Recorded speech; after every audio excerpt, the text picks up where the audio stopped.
All right, ladies and gentlemen, welcome to another show of Coast to Coast Outdoors. Today on the show, we have Vildosola, and he runs a trophy truck out of Mexico. He's currently in San Diego, but his team is Vildosola Racing. If you could introduce yourself, and then we'll get right into it. Absolutely. Tom Vildosola, driver of trophy truck number 21. Been doing this for about 8 years now in trophy truck, 15 years overall. And absolutely in love with what I do. All right. So if you want to get a hold of them, we're going to have all the social links and how to get a hold of the team on the description. If you're watching this on YouTube, you can just go down to the description and get all the information on how to get a hold of them, how to like them, subscribe to their channel. They have various social media links and things like that. Also, if you're listening to on iTunes, you just click on the image and you'll be able to get the same information. All right, so to kind of get started, how did you get started in off-road? What age and what kind of car or truck or bike? Yeah, off-road is, it really starts with a love affair with the desert, I think. I grew up in Mexicali, Baja, California. Basically, we're surrounded by desert and extreme heat. Mexicali can get up to 130, even to 140 in terms of Fahrenheit. So it's extremely hot for about 5 months out of the year, but the other 7 months of the year are pretty decent. And it started as everyone who was in off started in motorcycles. When I was 3 years old, my dad used to take me out to the desert, ride motorcycles around. Went from a three-wheeler to a quad, to two-wheel motorcycles, as I got older. Actually also started driving when I was 11 years old, and not in the desert. I started driving on the streets in Mexicali. Are you still there? Yep. Yeah. I started driving on the streets in Mexicali when I was 11, and it kind of started that way. When we moved to San Diego, my dad said, "Hey, you know what? No more motorcycles. You're done with the motorcycles." He got me again, I think like most progressions are in off-road racing, just a Ranger, with a roll cage, some suspension to it, a little bit of a tune-up in the engine, and started to go pre-running. Basically tore that Ranger apart, just in different pre-runs, and then I started racing when I was about 16, 17 years old it's called the 1.2-1600, basically a buggy with a limited engine. It's got like 60 horsepower. But it's fun because it teaches you how to keep your momentum up, and when you've got 60 horsepower, there is no accelerating and, you're roosting anyone. It's just you have to kind of keep going, keep your momentum, pick your way through the race course.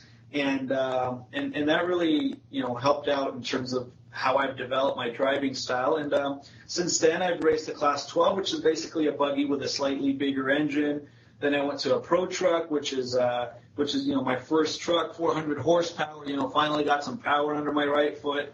That truck feeling where that rear end gets loose and you kind of have to play with it. And in 2007 was my first year racing trophy trucks. And since then we've done 35 races in the trophy truck, which doesn't seem like a lot, but since 2007, but.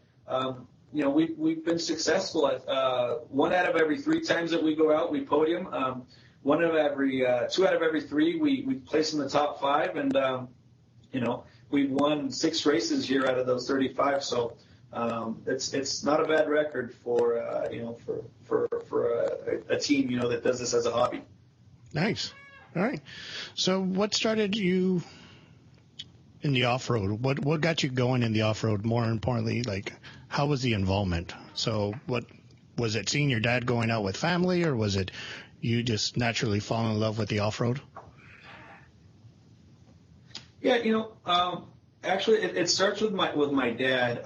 My dad started racing when he was 15 years old, and he tells the story that he read an article in a magazine, probably at the beginning of 1968 or 1969, I don't know exactly which year it was, about the Baja 1000, the first ever Baja 1000. And he says he completely fell in love with the idea of the Baja 1000. So later, he started building his own little car that year, and he ended up racing. That the year after the Baja 1000 started, he ended up racing in this like local race in Mexicali. Says he didn't finish the race. He probably went like 15 miles, and the car broke on him. But he fell in love with it, and ever since he was 15, off and on, obviously, I think that, work plays a big factor into this, especially because, again, this is our hobby, Work plays a big factor in this. Family plays a big factor into this. But off and on, since he was 15, he's been racing. So, growing up, I always saw my dad. He's always been a fan of the desert as well. Go out on motorcycle expeditions, every week, every other weekend or on the weekends. And then he started getting into racing probably in the early 90s. I was, 8, 10 years old in the early 90s. So it was quite of an impression, to have your dad go out and start racing, cheering him on at the finish line. And every time, he'd go out and race, I'd be tugging, on him, like, hey, I want to get in. I want to get in the truck. I want to get in the car. Like, I want to ride. I mean, at the end of the day, like I said, I started driving when I was young, so that's what I wanted to do. So it really has been something that has been in the family since I was very young. And it was definitely introduced by my dad. He's the one who started the off-road in the family. My grandfather actually, I'm lucky. He says I'm lucky because he loves it, and so he supports me in doing this. And my grandfather never did it for him, but it's just great that I have that support and that he loves it as much as I do.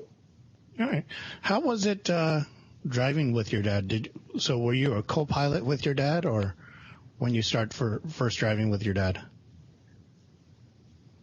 Yeah, we always had a rule where we never rode together. I mean, I think off-road is safe. It's safe to the point where you want to make it. I mean, obviously, if you make dumb decisions, dumb things happen. But we always, had that rule where we never rode together in the same race car. But just obviously during pre-running, we were in the same car. From a lot of great guys. I got to learn a lot from my dad, obviously, that, he's been doing this for, now like 50 years or something. Rob McCacken was part of our racing. Rob McCacken is one of the legends of off-road racing as well. And, I got to learn some from him. He was with the team for about 5 years. And there's a couple of other guys who have been my co-pilots who basically, you're out in the middle of nowhere in Baja, and they're like, hey, you see that road right there? Well, if you go down that road and you make a right, there's a little ranch. The lady makes the best quesadillas in the world. It's like they know, everything like the back of their hand and just kind of how to read the road and how to, kind of get an orientation of where you are. So there's a lot of things that kind of come together into I think at the end being a successful off-road racer, and I've been lucky enough to have all those in my career. Okay. When you saw your dad race, how did it feel for you? How did that experience feel? Like, did that motivate you to get into racing more, or was that just kind of a family affair? I think it racing is about being competitive, and it really, I'm quite competitive. I think as most people who do any type of sports or who are in any type of leagues, we're all pretty competitive. But it definitely motivated me. It definitely made me want to get into racing. I mean, I saw that he enjoyed it, that he liked it. You're an impressionable young kid, and you definitely want to get into it. I mean, you want to try it out. You want to see what it's like. You want to get in the race car. You've been going to the desert all your life anyway, riding motorcycles and doing this and that. So it definitely was something that appealed to me. I mean, it definitely was something that I wanted to get in and ride in the race car or drive the race car. I mean, ever since I was a kid, it wasn't a question of if I wanted to do it. It was a question of just when I was going to get the chance to do it. So, that definitely couldn't wait. Ever since this started, I just couldn't wait to get in the driver's seat. Oh, okay. So looking at your career, your whole long career and things like that, what has been the most difficult race for you and the team? And just tell us why that has been. Yeah, I think that to me, the most difficult races, we race two types of races in off-road. One is called point-to-point. Actually, three.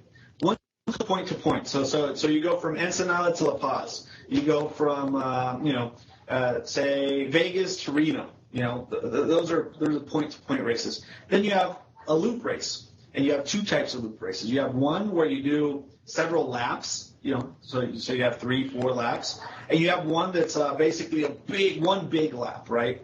The most difficult kind of races for me is lap races because the terrain gets worn down, as you go every single time. You can imagine, one of our trucks got 850 horsepower and 780 foot-pounds of torque with 39-inch tires. So we tear up the racetrack pretty good. I mean, and I think that it's very important to say we tear up the racetrack, but we are very conscious and we are, very respectful of the rest of the desert and make sure that, we respect the desert because we understand that is where we play. And if we don't respect it, at the end of the day, we're not going to have a place to go and have fun. So I think it's important for everyone to know that we are conscious.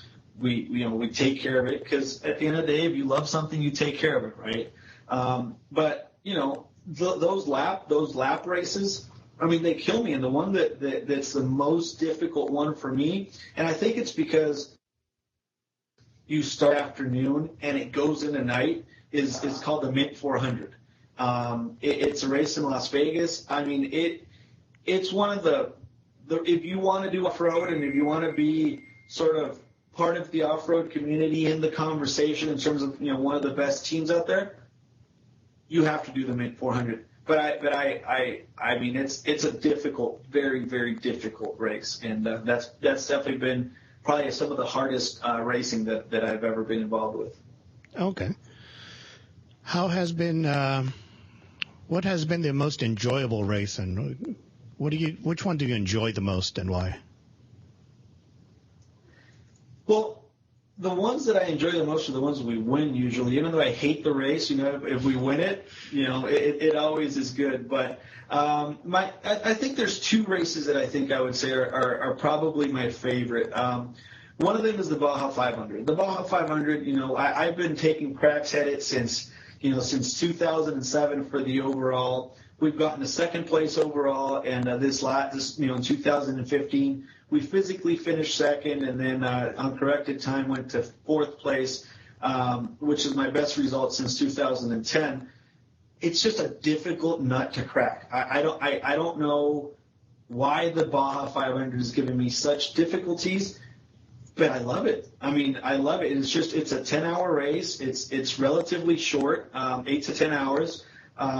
It's got a lot of different terrain. It's a hybrid between a shorter race that we do that's called the San Felipe 250, which we've won 3 consecutive times, and a longer race, which is the Baja 1000. But that Baja 500, it intrigues me, and I think that thus it because I've never won it, so thus it's one of the races that I most enjoy. But to be honest with you, those special years that the Baja 1000 goes all the way down to La Paz to Baja Sur, or all the way down to Cabo, there's absolutely nothing like a Baja 1000 that goes in Baja Sur. I mean, from the preparation for the race to the pre-running to the race itself to the people down there to the fans, the whole experience of racing a Baja 1000 down to La Paz. I mean, I've never been to Dakar, and it's it's in the bucket list, and or on the bucket list, and it will happen one day. But I've never really experienced anything like it. The Baja 1000 to La Paz, it's got to be one of the most unique and amazing events in the world. Oh, okay. How was it winning the Baja 1000 with your team and your dad and everybody involved, volunteers and staff and everybody logistically? How did the team feel winning that? Yeah, so one of the things that basically we have our claim to fame is that we're the first and only thus far Mexican team to ever win a Baja 1000 overall.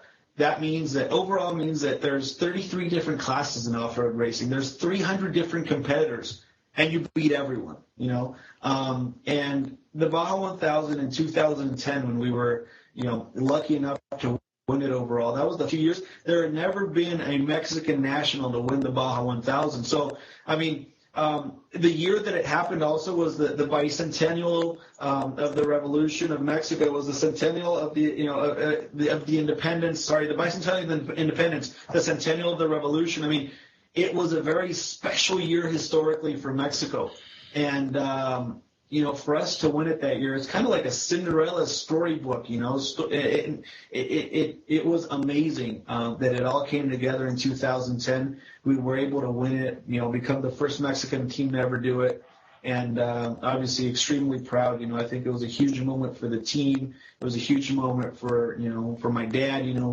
who when he started racing, that was his dream, basically, to be the, you know, to win the Baja 1000 overall, and you know, for the Mexican fan base, for everyone, you know, even guys who are friends of the team in the U.S., you know, I think that they saw that as a great moment. So actually very proud of that. You know, we were able to repeat it in 2012, even though it didn't end up standing because of some political BS, but you know, just proud that we've been able to accomplish it twice. Okay.